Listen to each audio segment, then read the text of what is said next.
Hey Biscuits, welcome back. So I thought I would do a 30-week pregnancy update, and I'll stand up and I'll show you bump and everything. Because, oh my goodness, so many symptoms. Whew. This, I hate complaining about pregnancy because, you know, it just seems disrespectful. But I've been having a lot of complications. The large one has been, I've been diagnosed with really bad anemia. So, like, my hemoglobin is below 10, which means my midwife has told me that if we can't get it up, I have to do a hospital birth. And then my ferritin, there's another marker for iron, is at 5, which is non-existent in the iron world. It's crazy low. So I have been jumping through all these hoops with all these doctors trying to get an appointment to do IV iron. And it's not looking like that's going to happen until some point in January, because it's just been like one appointment with somebody to give me a referral to somebody else. It's bizarre. I don't know why. I don't need all these referrals. It's just everybody trying to cover their butts. So there's a good chance I'm going to have to switch from my midwife, who I love, she's a lovely person, to a regular OBGYN practice, because I have an appointment with her, so I'm going to find out soon. It's getting increasingly likely that with all these complications and the fact that it's going to take them months to get my iron back up, that we just don't have time to get my anemia to a better position to where I can do like a birth center birth. My home birth idea was nixed. I think I talked about this. So my midwife doesn't want to do a home birth with me. So I'm kind of being forced into a hospital birth, which is like the last thing I wanted. I really didn't want to. I didn't enjoy my hospital birth with my son. I just didn't enjoy the way the staff interacted and didn't listen, and you know how busy everybody is, and especially during COVID, I was like trying to stay away from hospital settings. So I feel really frustrated. If I'm being honest, I feel grumpy and upset about it because I was being flexible in what my birth plan was going to involve, but you know I had some basic things that I wanted to do or wanted to avoid, and I feel like because my doctors just had not taken me seriously, because I would say since October we've been talking about possibility of anemia, and since November I've been trying to get seen for all of this stuff, and it's still not happening. I just feel frustrated that like because of poor medical decisions and care, I'm being forced into like one birth plan versus the one that I wanted. Whereas if they'd started taking care of this all back in like October, November, then I could have more of the birth plan that I would like. So I'm feeling grumpy. I've just been feeling grumpy the last week or two about all this stuff because I've been really under the weather, with pregnancy symptoms, and then on top of that, just all this mishigas ridiculousness with doctors that do not listen. It's made me really frustrated. And like I didn't want this additional stress and everything. So we'll see how the iron treatments go and how that works for anemia. Yeah, I have like really severe anemia. And then there's been a bunch of other symptoms. I'll just go through them because this is the question I get most frequently is questions about symptoms. So I've been having blurred vision, like hot sweating, multiple hours long, overheating for no reason, without a temperature. And I've been having a lot of trouble like catching my breath, which is the anemia. But because we're in a COVID time, all the doctors want to do is just run COVID tests instead of testing me and treating me for anemia. And it's been so frustrating because even with my blood count, my blood work that's come back, that's showing that I was right, this is severe anemia, they're still, you should get COVID tests. That's great, but let's treat the anemia that's actually causing this. I realize that you're kind of mono-focused on COVID right now. I mean, a hard time catching my breath. Exhaustion. There's been a lot of tiredness from the anemia, and not like regular sleep exhaustion, but just lethargy, kind of like, you know, not great. Yeah, I've been getting plenty of Braxton Hicks, which is what I got with Abraham as well. So kind of, you know, your body kind of prepping you. I definitely feel like there's a good chance this baby's coming early too, when I put together like all the complications of being so dehydrated and all this anemia and everything. I'm like, okay. Which is another reason I don't think we can get the anemia fixed in time for a non-hospital birth right now. What else have I been having? I haven't had too much swelling this pregnancy. That's awesome. I feel like I puffed up water-wise way more with Abraham.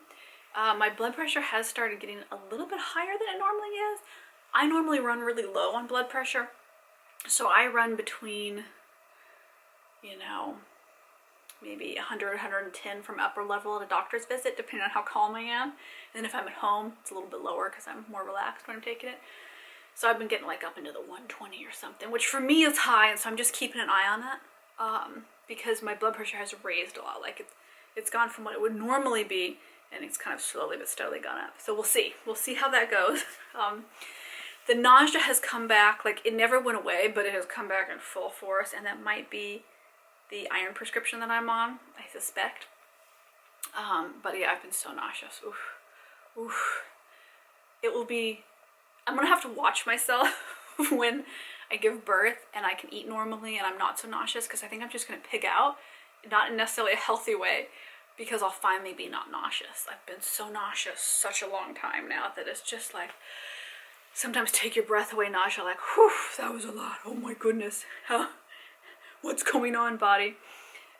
Yeah, and I've been grumpy at my body, which I hate being when you're pregnant. You know, I want to send good vibes and be happy, but I've just felt so cruddy, and I've had such a hard time getting doctors to treat it as anything other than just make sure you don't have COVID. And I'm like, that's great. I want to make sure I don't have COVID, but let's also treat pregnancy symptoms that are really clear in all my lab work shows I have.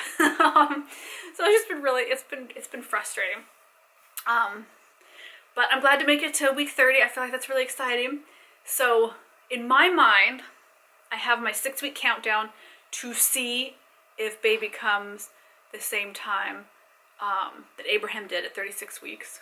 Or, so either have a month and a half, or maybe I have 2.5 months. Like, it could be a whole ways. So I'm trying to, my plan is for January to finish up a lot of projects to kind of make the house more baby ready in a nesting sort of way. Like, baby doesn't actually need these things, but I need to finish them. So I think January is going to be on my second channel a whole bunch of DIY projects and home renovation, fix up things that need to be fixed from the mold disaster that still aren't done. So that'll be fun. That'll be different content for the second channel. But I've definitely been having a hard go over the last couple weeks. You can tell that I'm kind of irritable and grumpy. I read that severe anemia can make you really grumpy, and I was like, thank God, it's not just my hormones. I feel irrationally crabby and upset about things. And I try to remind myself, I'm like, no big deal, it's all good. Everybody's healthy, basically, you know? Like, why are you so grumpy? And I feel so bad, because I think I'm more easily snap at Abraham right now, and I'm really trying not to. I do not want him to associate my third trimester, you know, right before baby comes, with mom's really mean and grumpy all the time. So I'm trying hard, but honestly, I've just had to give myself the space to be like, okay, you know what? It's a lot on my plate right now. It's a little bit crazy. I'm just gonna be my irritable self. So the pregnancy irritability, I don't know if it's iron issues, I don't know if it's the hormones, or I don't know if it's just the corona year, but it's made me very grabby, I must say. Baby has kind of switched up their movements, which makes me think they're growing bigger. They've dropped a lot lower. They were up kind of in my ribs, poking me, and now they're kind of down in my hips. So I don't know if they're getting big or whatnot. Or if they're just hanging out down there for now and they're going to scoot back up. I don't know. Yeah, I have to get tested out. I failed my first gestational diabetes test, so this week I get my second one, and I find out, it looks like I have gestational diabetes again. I'm not surprised. So I've been playing with a bunch of different foods to try and find fabulous gestational diabetes foods that I like. And it's so tricky. My midwife had great sympathy for me at our last appointment, because it's that horrible grouping of gestational diabetes, severe all pregnancy long nausea, and the iron deficiency, which is just like merging all together and making it almost impossible to find foods to eat. So let me know, do you want me to do a video on like what I ate Wednesday kind of video, but what I've been eating that's been low carb and settles the sick tummy for maybe some pregnancy gestational diabetes meals. I might start doing that this last trimester. I'm definitely more hungry than I was in the first and second trimester, so I'm eating more, which is why I kind of haven't been doing what I ate Wednesdays, is I just didn't feel like I was eating enough regular meals to really do a vlog on it. But there's got to be other moms out there looking. So let me know. Tell me on Instagram or give this video a thumbs up if you would like to do more What I Ate Wednesdays for crazy pregnant food from crabby ladies. Oh yeah. I'm excited. I'm excited for baby to come. I just feel like it's frustrating having all these corona rules around pregnancy appointments, doctor's appointments, trying to get tests done, how focused in on COVID all doctors are, no matter their discipline, even if you're seeing them for something totally different. And then it's just been, you all know this, biscuits, you all have kids. It's been such a hassle to not be able to have any child care, like even relatives. Most of my all my relatives, you know, can't watch Abraham inside. And so if I need him to be watched, it's like, it's outside, but it's rainy and cold. So then it's so tricky. And it makes it so much unnecessarily stressful for basic things that it drives me a little bit up the wall. I wish people were more flexible. I understand wanting to be really safe, because you all know I've been on really strict safety protocols. But even I think some of the stuff is just like, it's just making it a hardship for parents to do anything. And I don't understand. I don't understand why they're making it so difficult for everybody. So I'm going to show you baby bump. Let me stand up a little bit. So I think you can see that baby bump has dropped. Like, I think baby was higher and now baby's dropped.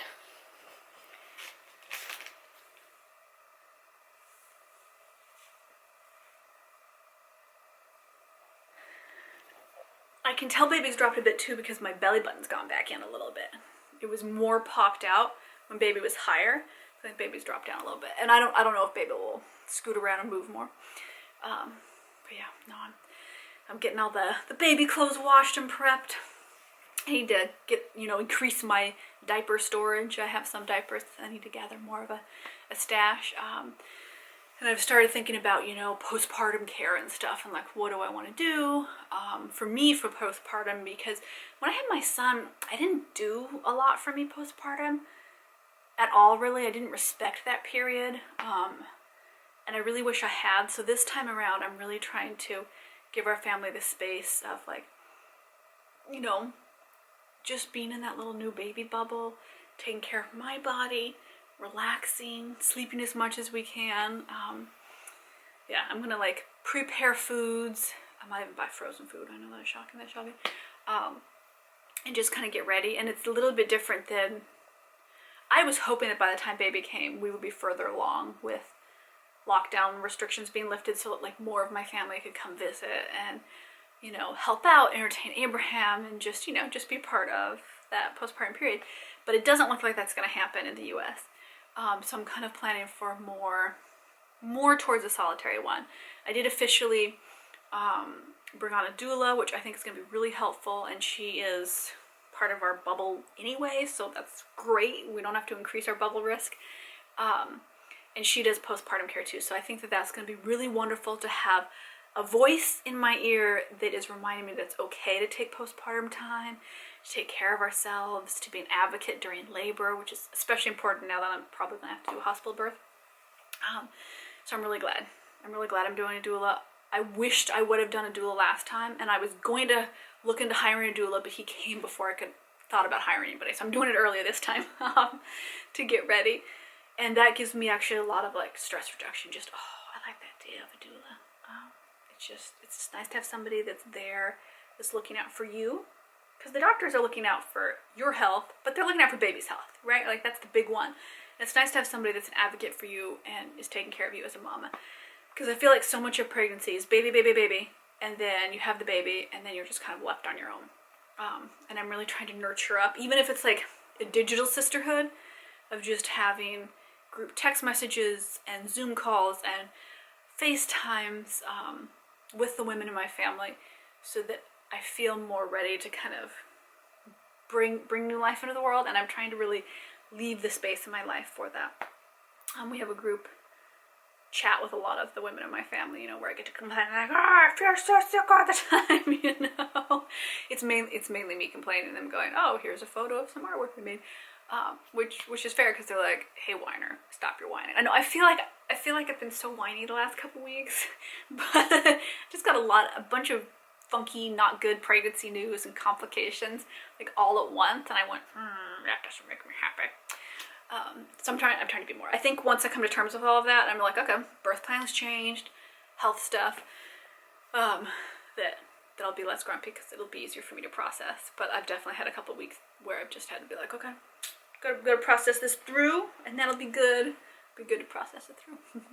But I want to share their whole journey. You know, the glamorous, fun baby photos, the funky, not feeling well days. I feel like it's good to talk about it all. And I know that, you know, occasionally I'll get a message of, oh, why are you complaining about this? Or why are you saying this? Or rub essential oils on your feet and everything will heal you. And I think it's really good as our little sisterhood of awesome mamas and dads that come on here on the Wholesome Feed to be honest about parenting. Like, it's great, it's beautiful, and it's really hard and it's tough. And it's okay to talk about pregnancy that way. So I hope that resonates with you. The pregnancy is not easy.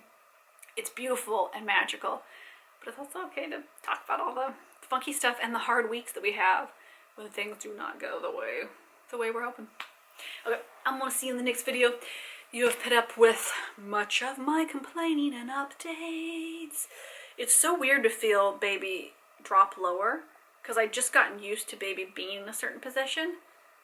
And I keep going, oh, what's going on? You know what? The bump changed shape. It's such a weird, cool thing. I love it. I love that. I know some people are grossed out by baby bumps, but I find them fascinating and quite fun. Yeah, they're pretty. Okay, I'll see you in the next video. Quarantine hugs. I hope that if you are pregnant right now, you are getting all the support you need, even if it's in a digital form, because it is hard right now to reach out and connect and get the support we would normally have. I'm starting a hypnobirthing virtual class. Normally would be in person, but they can't right now. In 2 weeks I think I'm starting that, and that's going to be fun, because that'll be a nice way to connect and kind of bring in that phase of this, you know, third trimester where we're really going full hog, like, oh, baby's going to be here soon. So reach out, find connections. If you are a parent or postpartum parent, get as much help as you safely can, you know. If my relatives cooked food that I could eat, I would totally ask them to come bring me a meal train. But, you know, it's a lot of vegan spicy food, which is not necessarily my forte in my tummy. So I think I'll be making my own food train this time around. Okay, loves. See you all around, biscuits. Love y'all.